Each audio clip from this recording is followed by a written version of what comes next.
Regulate before you communicate. Here's something most people don't know. You can't communicate well when your nervous system is dysregulated. Neuroscience shows that when you're stressed, triggered, or defensive, blood flow literally shifts away from the prefrontal cortex, the part of the brain responsible for reasoning, empathy, and language, and it moves toward the amygdala, the part responsible for threat and survival. Which means this: when you're activated, you don't communicate, you react. That's why emails sound colder than intended. That's why arguments escalate so fast. That's why you say things and immediately think, I shouldn't have said that. Think about this for a moment. When someone says something in a meeting and it triggers you, they stole your idea. They cut you off. They presented something that you know wasn't accurate. They're getting credit. When all of these emotions are running through your mind and you choose to speak, you're more likely to make yourself look worse than you are to make yourself look better.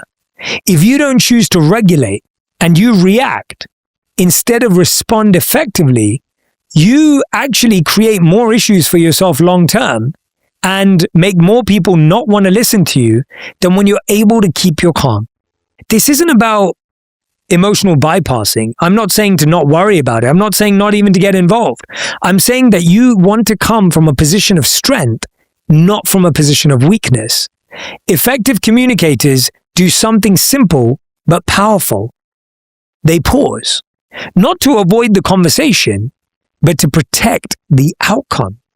At work, this looks like not replying immediately to a triggering message, drafting the email, then revising it. At home, this looks like saying, I need a minute, instead of raising your voice. Remember this: the calmest person in the conversation sets the emotional temperature.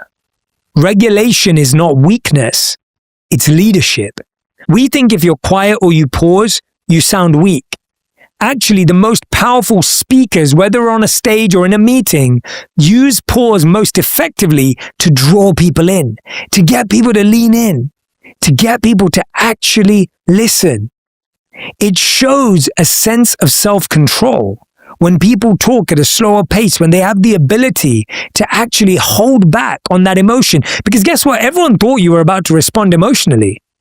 And in that moment, if you're able to pull back so that you can actually respond from a place of feeling centered, it's incredible how much impact you can have.